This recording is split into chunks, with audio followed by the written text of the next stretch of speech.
All right, so, what exactly is going on? And before I specify what exactly I mean, I obviously know why you clicked on this video. You want to know what point I have to make about originality. After all, that's what games always strive for, right? I mean, when gaming was extremely young and many franchises we know now didn't exist, that's all companies were doing to ensure they kept players interested and made money. New, inventive games were the key to growing the industry, and selling the most state-of-the-art titles every passing year kept players constantly excited for new releases and consoles of the next generation. Not to mention, it was the only way to make sure gaming kept growing and improving. Fast forward to 2023. Modern Warfare 3, the 23rd installment in the Call of Duty series, is coming out with 16 remastered maps from 2009, and re-releasing a bunch of old Rebirth maps from Warzone, and reusing weapons from Modern Warfare 2. The list goes on. It's a pretty predictable thing to do at this point. COD has basically become a nostalgia-baiting money grab at this point, and truth be told, although it's pretty lazy and bad in principle, and lacks originality and fails to bring new content to the table, it's obviously and honestly going to be fun because we get to see old beloved things returning that we never thought would see the limelight again. I'm not against them theming seasons like different COD games and bringing back old guns and maps. I do feel bad for the veterans that grinded Modern Warfare 2 2009, but fortunately for me at this point, I wasn't one of the kids that took COD super seriously at that point in time. I grew up more with Nintendo and only got into shooters when I found Destiny. But as I've said, COD has just figured out that nostalgia sells more than innovation, and now they're just giving fans what they've been complaining about wanting, that good old classic COD feel, and returning Warzone to quote-unquote when it was actually fun. It's hilarious that the entire marketing scheme surrounding Modern Warfare 3 is that it's not Modern Warfare 2, and also that it's just better than Modern Warfare 2, when in reality, it's just what Modern Warfare 2 should have been. But I guess, create the problem, and then engineer the solution, and sell it for $70. Alright, so that's all well and good. COD is a very sellable and nostalgia-baitable franchise, but hold on, wait a second, what is Fortnite doing? The OG map is back? The Fortnite map reverted back to Season 5 of the first chapter,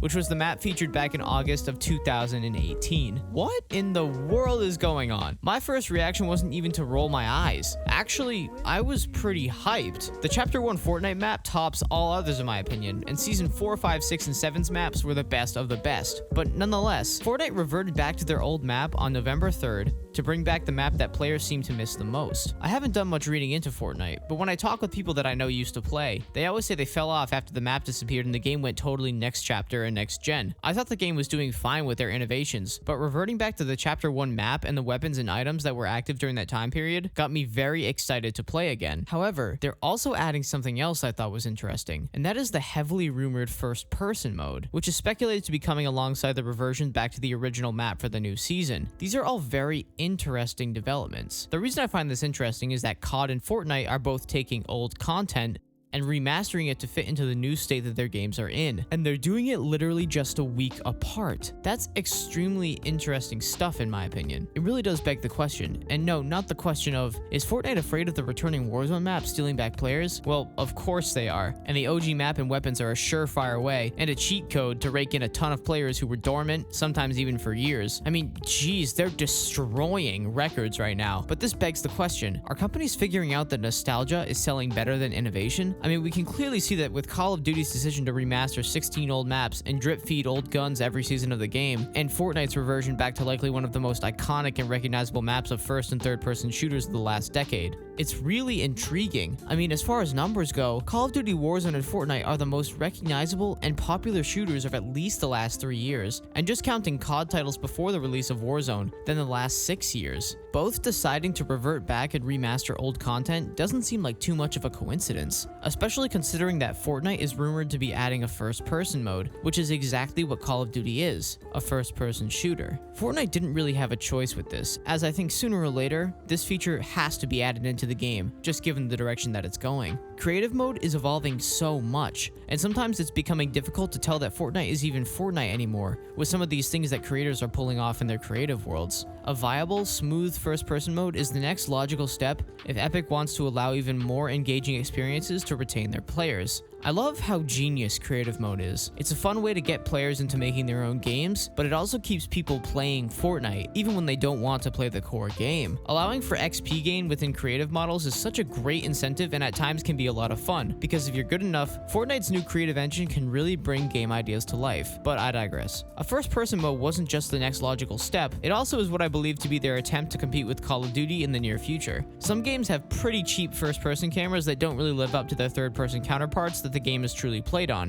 but I actually have some pretty high hopes for Fortnite's potential as a first-person shooter down the road, especially because the first-person camera has been rumored to be coming to Fortnite for a couple seasons now, meaning Epic Games have likely been developing it for over a year. I really think that is going to be a super polished aspect of the game that adds a new dimension to it. Imagine how fun the creative maps will be with the first-person mode, and how cool the weapons will look too, especially with all the cool weapon wraps. Along with the building and movement, I really do feel that Epic are on the right track with this idea. It'll create a new feeling that Fortnite hasn't seen before, and that's really exciting to someone who loves first-person shooters. That might make it a bit harder for COD to maintain a crazy player count. Now obviously, Warzone's first-person camera and mechanics are unparalleled and will likely remain that way. No game has come close to it, but if Epic's first-person camera for Fortnite is polished and feels great to use, it may gain some serious popularity, and may attract a majority of the younger crowd instead of Warzone, just because of Fortnite's obvious appeal to younger children. But we may be having a first-person experience on Fortnite's OG map. That's something I'm sure returning fans are going to have a blast experiencing. This all being said, let's talk about originality, a concept that is becoming pretty outdated, and something that is harder to achieve effectively. We're kind of at an unprecedented point in gaming history. Games are becoming so diverse and so advanced compared to what we started with, and lots of ideas have already been attempted, and what works has been proven to work time and time again. For a long time, franchises have thrived by producing the same game concept with minor adjustments, better graphics, and maybe one or two new mechanics that don't break the game or majorly change it. Call of Duty, on the other hand, has its ups and downs, and is obviously much different from a game like Super Mario. Mario has hundreds of levels to run and jump his way through. Call of Duty has a small fraction of the number of maps to play through, and less mechanics to fool around with, because it more or less has to remain a boots-on-the-ground shooter or thereabouts. What's interesting about COD, though, is that throughout its lifetime, it's tried different formulas to see what works and what doesn't. For example, COD's jetpack era, spanning through Advanced Warfare, Black Ops 3, and Infinite Warfare, or its tactical era, spanning from Modern Warfare 2019, Vanguard, and Modern Warfare 2. What's funny is that in 11 years, Call of Duty has tried to add jetpacks and futuristic maps, guns, and movement into a game that is barely a decade old and was always boots on the ground. Long story short, it's a drastic change to something that players collectively loved, and it was hated for it. In the case of Mario, sure, he went 3D at times, but it was never super destructive to the game's flavor. It was an adventure to save the princess or the city or the galaxy, with fun levels, innovative new power-ups, and new twists to the gameplay that only made it more exciting to play. In a game that gets its kicks from being a hectic platformer, Nintendo took the liberties that they could and tried to improve upon what they innovated the previous year. A game like Super Mario Galaxy, for example, was extremely ambitious and really pushed the limits of a Mario platformer, with concepts that were never thought to be possible, like Mario traversing spherical planes, but it was accomplished in style, and is such a credit to the design team. The reason Mario can get away with this is because despite the new flavor of some of the titles, it's still Mario. It still feels like Mario. It has the pace, the exploration, the flavor of a Mario game. It's absolutely wonderful to sit down and play some Mario. The problem with franchises like Call of Duty is that recently, there's a little too much happening in the way of innovation. The developers are trying to change the flavor of the game too much, and are slowing down or speeding up the game too dramatically. They're failing to stay true to how beloved old titles were, and the way they're figuring this out is through community feedback. Funny enough, there have been some great innovations that the franchise should stick with. For example, the movement and gunplay from Modern Warfare 2019. It was absolutely wonderful to have such smooth feeling gameplay within a Call of Duty. This is a block they fit perfectly into place, and it would have done them well to stick with this movement and not divert from it. But alas, Modern Warfare 2 was born and shattered our hopes for good movement. But here's the thing too, original COD games did not have this type of movement. In fact, Modern Warfare 2's restrictive movement compared to its prequel is actually more similar to OG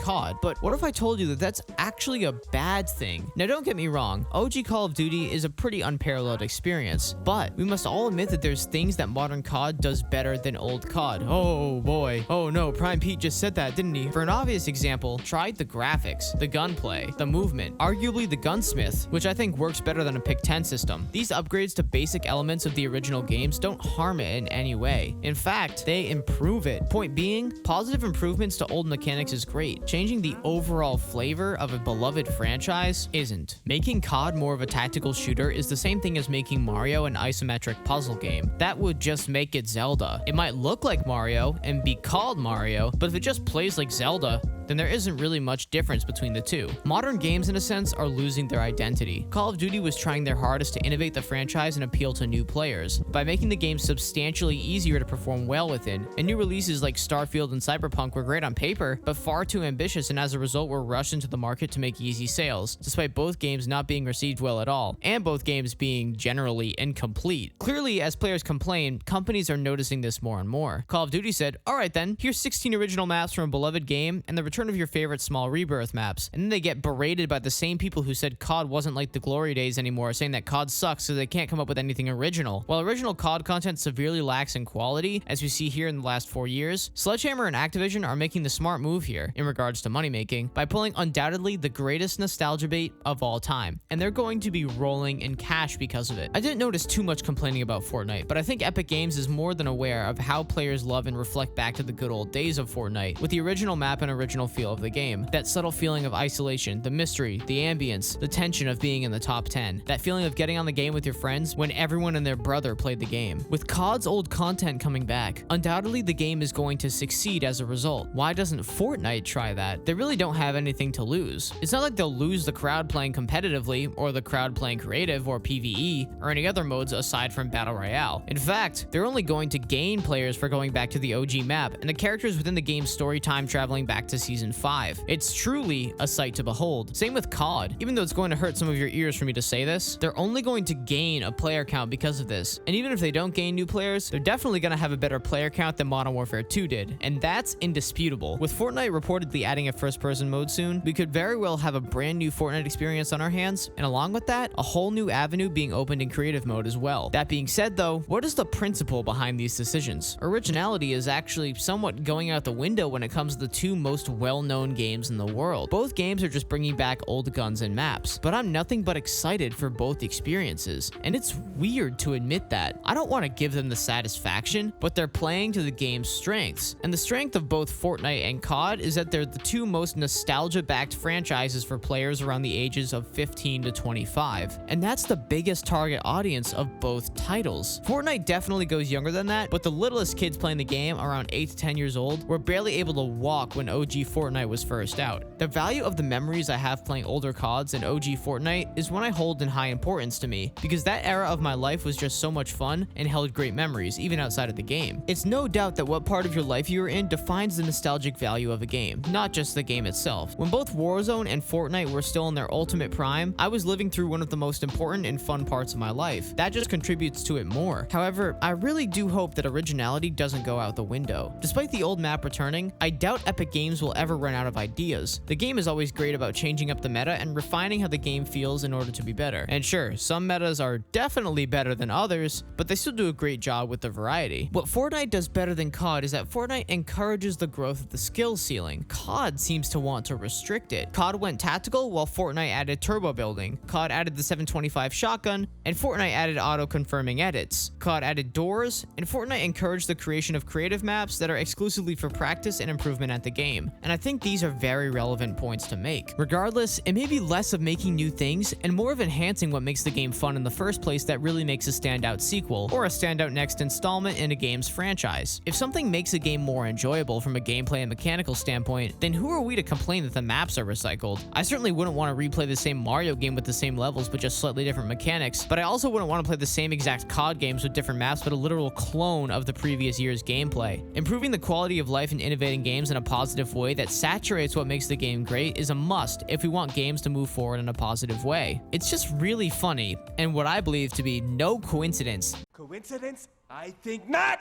That COD and Fortnite have the two biggest nostalgia baits of gaming history within the same week of each other. While Fortnite usually plans their seasons multiple months ahead, if not years, I'm led to believe that they saw the release date of Modern Warfare 3 and all of the old maps they're bringing back for multiplayer and Warzone, and decided that it was time to bring back the OG Fortnite vibes as well. What's also quite funny to me is that the build up to Season OG wasn't nearly as big as I thought it was going to be. They literally posted about it confirming that it was going to happen. Normally, when huge things in Fortnite like this happen, there's weeks of build-up leading up to the payoff, but this time around, it didn't really happen, and nothing really went on. There was only one big teaser, and that was the time machine, but nothing happened leading up to it. This ultimately begs the question, do companies have enough legs to stand on when it comes to reusing old beloved content instead of creating something new that risks backlash? I think the answer to that question is becoming more and more abundantly clear as originality goes more and more out the window for the largest franchises in history. I just truly think it's hilarious that we're seeing the two biggest nostalgia baits of all time 1 week apart from each other. But anyways, that's all I got. If you agree, like and subscribe and drop a comment with your thoughts. Take it easy.